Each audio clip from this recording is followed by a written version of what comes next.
Bismillahirrahmanirrahim. Assalamualaikum warahmatullahi wabarakatuh. Kita berjumpa kembali dalam mata kuliah kewirausahaan lanjutan. Kali ini kita akan membahas, di pertemuan 11 ini kita akan membahas tentang bagaimana menjual produk kepada konsumen korporasi. Ya. Konsumen korporasi, ya, ini merupakan konsumen yang tentunya sangat menarik untuk dibina, ya, dalam berbisnis. Hal ini didasarkan bahwa konsumen korporasi cenderung memiliki loyalitas yang cukup tinggi dalam interaksi bisnis, terutama hal ini jika produk yang atau jasa yang kita berikan memiliki kriteria yang sesuai dengan keinginan atau kebutuhan dari konsumen korporasi tersebut, sehingga akan terjalin kerjasama yang lebih panjang, lebih luas, ya. Tentunya hal ini berkaitan dengan bagaimana strategi penjualan yang dijalani, dimulai dari mempelajari sasaran konsumen dengan melakukan penelitian baik dalam konteks literatur maupun komunikasi, tanya jawab, atau wawancara. Selanjutnya, merencanakan merencanakan presentasi yang menarik dengan memperhatikan sasaran konsumen korporasi tersebut. Setelah membuat presentasi dan memberikan informasi selengkap mungkin, langkah selanjutnya ada negosiasi yang berdasarkan kondisi yang tentunya memenuhi sasaran kita. Jika terdapat persetujuan, dibuatlah rangkuman butir-butir penting yang ditekankan berkaitan dengan manfaat dari produk atau jasa yang kita tawarkan. Ya. Selanjutnya, hal yang penting dalam penjualan terhadap konsumen korporasi adalah mempelajari konsumen korporasi itu sendiri. Strategi penjualan pada konsumen korporasi bergantung pada keahlian bernegosiasi dan meyakinkan calon pembeli yang hanya dapat diterapkan dengan baik jika didukung oleh kualitas pemahaman dan keyakinan akan produk atau jasa yang kita tawarkan sebagai wirausahawan. Konsumen perlu juga diberitahu apa yang perlu mereka ketahui. Jadi pada saat presentasi, kemampuan menjawab segala macam pertanyaan yang mungkin timbul ini akan sangat penting guna menanamkan eh, rasa percaya dari konsumen itu sendiri. Memiliki pengetahuan terhadap produk sendiri saja tidak cukup, harus pula ditambahkan dengan pengetahuan produk serupa sebagai pembanding agar kita bisa memiliki wawasan, sehingga lahirlah kepercayaan dari wawasan yang luas yang kita ungkapkan, dalam hal ini perbandingan produk itu sendiri. Setelah konsumen dipelajari dengan seksama, hal selanjutnya adalah bagaimana menghubungi konsumen itu sendiri. Ya.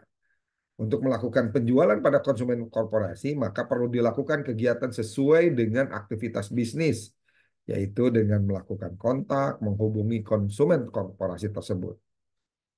Hal ini perlu dilakukan untuk menanamkan proses aktivitas bisnis kepada wirausahawan tentunya, bahwa menghubungi konsumen korporasi harus melalui berbagai cara hingga akhirnya mampu mendapatkan persetujuan atau istilahnya terjadi transaksi usaha. Menghubungi konsumen korporasi dapat dilakukan dengan berbagai cara untuk zaman sekarang bisa melalui surat atau email, menggunakan telepon, atau mungkin alat komunikasi lainnya berupa WhatsApp dan lain-lainnya.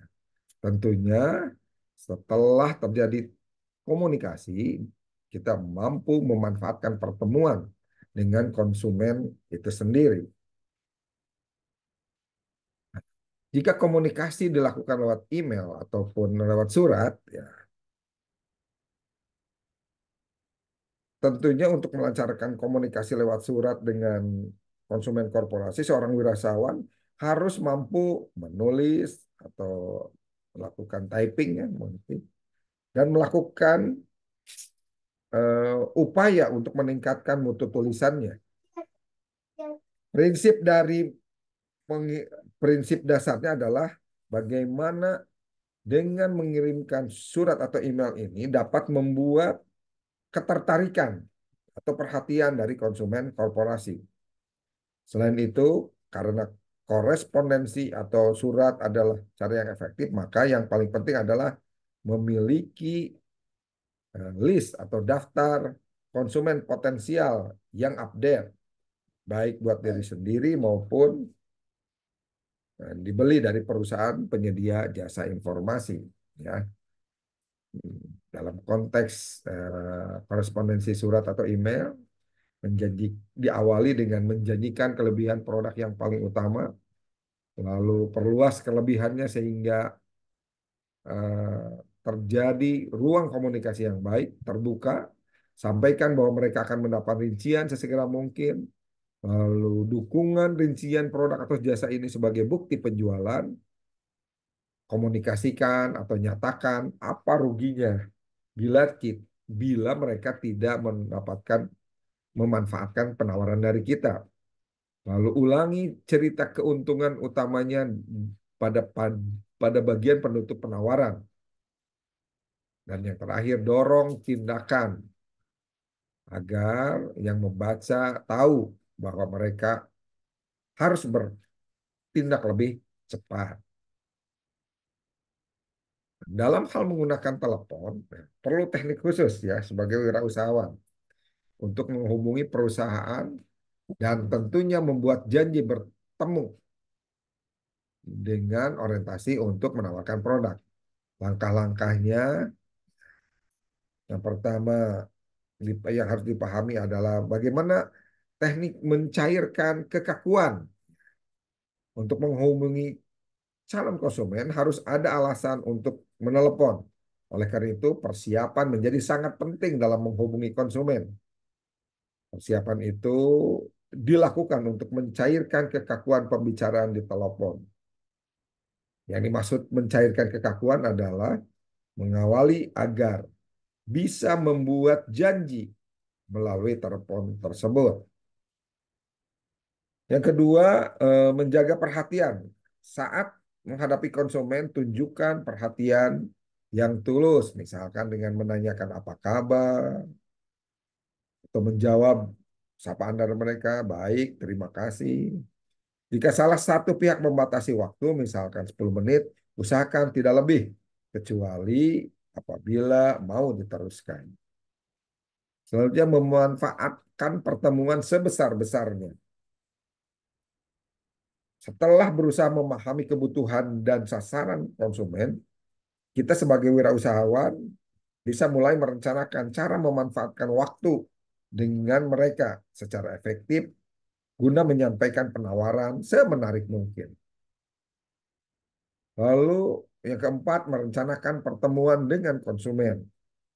Di sini setiap kontak dengan konsumen harus direncanakan dengan matang.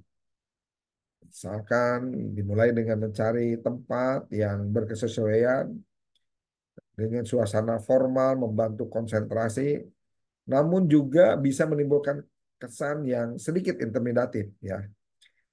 Sebaliknya, eh, jika suasana terkesan santai, eh, ini akan dianggap bahwa ini bukan bisnis, ya. Hanya ngomong-ngomong biasa. tentukan sasaran dengan jelas, dan tentunya didukung oleh kumpulan data berkaitan dengan kebutuhan konsumen. Yang terakhir, mendengarkan konsumen. Biarkan konsumen mengatakan apa yang mereka butuhkan dan ajukan berbagai pertanyaan supaya yakin sebelum mengatakan apa yang kita tawarkan. Tentunya diikuti dengan sikap sopan, serta sebutlah nama konsumen dan hindari istilah-istilah teknis. Selanjutnya pada tahapan presentasi, ya, dalam menyampaikan pesan di ruang lingkup presentasi secara tatap muka atau di hadapan orang banyak, ini merupakan aktivitas yang menjadi ujung tombak penjualan. Dimulai dengan memastikan, yang teknik pertama ya, memastikan persiapan presentasi secara standar atau juga presentasi yang terencana, teknik yang kedua pilihannya, dan persiapan presentasi yang terprogram. Dalam konteks presentasi yang standar, ya, dipahami bahwa banyak perusahaan menyiapkan teks standar, standar presentasi yang biasa saja. Ya. Teknik presentasi penjualan standar mungkin bermanfaat bagi yang pemula. Ya. Artinya, wirasawan yang baru pertama kali bekerja di perusahaan yang bersangkutan tentunya memiliki kesiapan presentasi yang standar, yang dalam waktu singkat bisa dengan cepat mengetahui produk dan keistimewaan, ataupun juga berkaitan dengan produk saingan dan hal-hal yang bersangkutan dengan penjualan produk. Teknik yang kedua adalah persiapan perencanaan terencana. Dalam teknik presentasi penjualan kedua ini, wirausahawan menyusun sendiri rencana presentasi mereka. Presentasi penjualan yang disusun sendiri dapat disesuaikan dengan latar belakang, sikap, atau kebiasaan calon pembeli yang mereka temui atau mereka yang akan temui lagi ya. Dengan demikian, presentasi penjualan dapat lebih cocok. Setiap orang atau setiap calon pembeli tentunya dipahami memiliki latar belakang yang berbeda. Yang ketiga, presentasi atau persiapan presentasi terprogram. Teknik persiapan presentasi penjualan terprogram biasanya banyak dipergunakan oleh seorang sales engineer yang menawarkan peralatan produksi dengan desain khusus. Teknik ini juga digunakan untuk presentasi komponen mesin-mesin pabrik, ya, misalkan pompa pabrik atau unit-unit pengeringan kayu dan lain-lain. Ini didukung dengan data dan informasi yang diberikan oleh calon pembeli. Tentunya dengan presentasi yang lebih persuasif, dengan desain yang lebih terinci dan spesifikasi produk yang telah dipersiapkan, akan melahirkan uh, kondisi presentasi yang lebih terstruktur dengan rincian yang lebih detail. Selanjutnya bagaimana mempersiapkan presentasi penjualan. Ya, step pertama, seorang wirausahawan dalam presentasi penjualan itu harus merencanakan keberhasilan itu sendiri. Ya. Walaupun presentasi harus disesuaikan dengan produk dan konsumen, ada langkah dasar yang digunakan untuk memastikan agar timbul ketertarikan hadirin. Tentunya dilanjutkan dengan tindakan nyata pembelian. Pertama, jelaskan keunggulan khas dari produk kita atau jasa kita, lalu tekankan keberhasilan produk kita dan dukung dengan data statistik, ya, serta pernyataan atau testimoni dari konsumen lain. Terangkan bila kita tidak atau mereka tidak merespon, akan terjadi bahaya jika tertinggal dari persaingan di pasar usaha tersebut. Lalu coba yakinkan hadirin atau konsumen bahwa dengan membeli produk atau layanan kita, status mereka di pasar akan lebih eksis atau meningkat. Dan yang terakhir, dorong hadirin ataupun konsumen segera bertindak untuk memastikan selama persediaan itu masih ada. Yang kedua, yang harus diperhatikan dan presentasi penjualan menjaga waktu. Peran presentasi sama dengan pidato. Nah, yang baik. Pertama-tama, ya tentukan pokok bahasan. Semakin pendek waktu yang diperlukan, tentunya semakin baik. Kebanyakan orang hanya bisa konsentrasi selama 20 sampai 40 menit. Dan bagi waktu yang tersedia dalam eh, bagian-bagian yang berkaitan dengan pokok bahasan. Selanjutnya tentunya kita juga harus memperhatikan step yang ketiga yaitu alat bantu audiovisual, di mana otak kita akan lebih dapat mengingat gambar daripada ucapan. Dan gambar akan direkam lebih baik dalam gabungan audio visual. Dengan menggunakan audio visual berkualitas tinggi, akan jauh lebih mudah dipahami, diingat, dan tentunya menjadi pegangan bagi konsumen dalam mempersepsikan produk kita. Step keempat adalah memberi kesan. Pesan yang baik dan mudah diingat, lalu juga meyakinkan dan menonjol akan memicu konsumen untuk bertindak.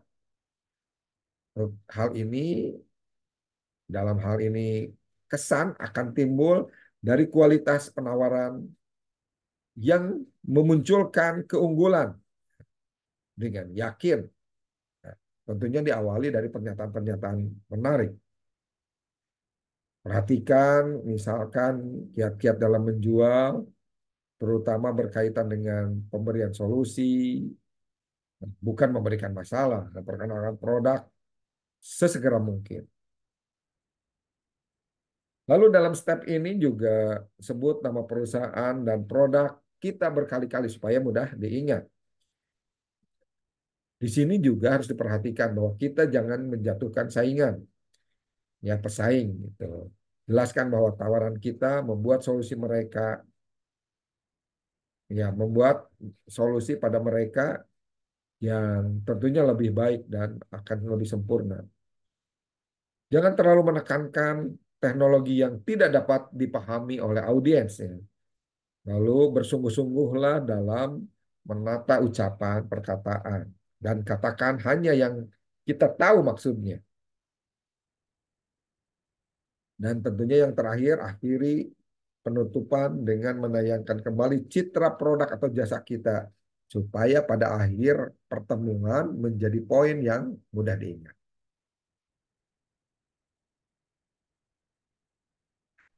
Selanjutnya, jika presentasi sudah disampaikan dan ada ketertarikan, tentunya ini melahirkan negosiasi. Ya. Hal ini dilakukan setelah setuju akan melakukan transaksi dengan syarat dan ketentuan tertentu. Untuk itu perlu diperhatikan langkah dalam bernegosiasi. Yang pertama, menyiapkan perundingan. Ya, di sini kita harus mengantisipasi apa yang mungkin dikatakan atau ditanyakan oleh pembeli yang tentunya akan menguntungkan kita dalam perundingan. Jika tidak siap, satu pertanyaan bisa menghancurkan seluruh strategi pemasaran atau negosiasi kita. Langkah kedua, memenuhi kebutuhan kedua belah pihak. Ya. Tujuan kita adalah menjual dengan ketentuan yang memenuhi kebutuhan usaha kita, memenuhi kebutuhan pembeli, harus juga disertakan. Oleh karena itu, hadapi perundingan dengan gambaran yang jelas mengenai apa yang terbaik, sedang, dan terburuk yang dapat diterima, serta gambaran yang jelas berkaitan dengan apa yang diharapkan oleh konsumen. Maka ketiga, menekankan manfaat. Biasanya pembeli tidak segan menekan kita sampai kalau boleh kita tidak untung. Kita bisa menghindari tekanan dengan menekankan kelebihan kita. Namun, akan lebih baik menekankan keuntungan dalam hal waktu, efisiensi, dan kelebihan daya saing bagi konsumen yang menggunakan produk atau layanan jasa kita. Langkah keempat, menghadapi pesaing. Dalam setiap negosiasi biasanya ada pihak ketiga. Siapa itu? Tentunya pesaing kita. Penawaran mereka membatasi kesepakatan yang bisa kita capai. Konsumen akan membayar lebih besar hanya jika kita bisa memberikan argumen yang meyakinkan tentang apa kelebihan kita. Jadi, adalah penting kita mempelajari tentang pesaing kita dan bagaimana menanganinya. Selanjutnya, menentukan harga. Ya. Menjual yang baik berarti tidak menurunkan harga karena dua alasan. Pertama, harga sering bukan tujuan utama konsumen. Dan yang kedua, harga adalah kunci keuntungan. Menurunkan harga sebagai taktik utama bisa mengancam keuntungan perusahaan tentunya. Yang terakhir, memanfaatkan otoritas tertinggi. Ya. Jika dalam kebuntuan karena harga, coba mengalah agar pembeli merasa menang. Coba komunikasikan dengan atasan dan minta staf menghadap kita. Langkah akhir ini untuk memberikan kesan fleksibel bahwa kita dalam menawarkan bisa fleksibel, bisa dikomunikasikan, bisa dinegosiasikan. Selanjutnya yang terakhir, bagaimana mencapai persetujuan dan kesepakatan. Tentunya untuk menggolkan penjualan, seorang wirausahawan perlu menggiring konsumen sampai merasa mantap menerima penawaran kita. Dengan memberi informasi sebanyak mungkin, atasi setiap kritik, dan minta keputusan. Tapi tentunya jangan terkesan mendesak. Ya. Dimulai dari menimbang penutupan dalam hari ini. Dalam menutup atau melakukan closing, kita perlu bertindak dengan secara langsung mendorong pembeli untuk melakukan transaksi. Jangan bertindak menurut pola yang tetap. Ada beberapa tipe konsumen yang suka pendekatan langsung, tapi ada juga yang lebih suka punya pilihan atau sedikit didesak. Yang kedua, mendapat masukan. Kritik konsumen bisa mematahkan semangat, tapi orang yang banyak mengkritik kemungkinan akan membeli jauh lebih besar atau bahkan 3 kali lebih besar dari pembeli yang tidak melakukan kritik atau tidak merespon. Selanjutnya, mengarahkan konsumen, ya. Tunggu sampai yakin bahwa kita telah mendapat dan memberikan informasi yang cukup untuk menuju penutupan atau closing dengan cara membawa keputusan untuk membeli. Dan yang terakhir, menutup penjualan, closing sale, ya, di mana kita perlu bertindak cepat dan tidak melewatkan momentum membeli. Bila tiba waktunya untuk menandatangani kontrak, konsumen akan melihat bahwa keuntungan yang kita tawarkan benar-benar sesuai dengan kebutuhan mereka. Dan keputusan membeli hanyalah satu formalitas saja. Ya, secara umum sediakan pena atau belangko pemesanan di atas meja. Jangan sampai eh, hal ini mengganggu penutupan penjualan atau closing penjualan. Demikian pembahasan kita kali ini berkaitan dengan menjual produk kepada konsumen korporasi. Mudah-mudahan bermanfaat. Kita bertemu pada pertemuan selanjutnya. Terima kasih. Assalamualaikum warahmatullahi wabarakatuh.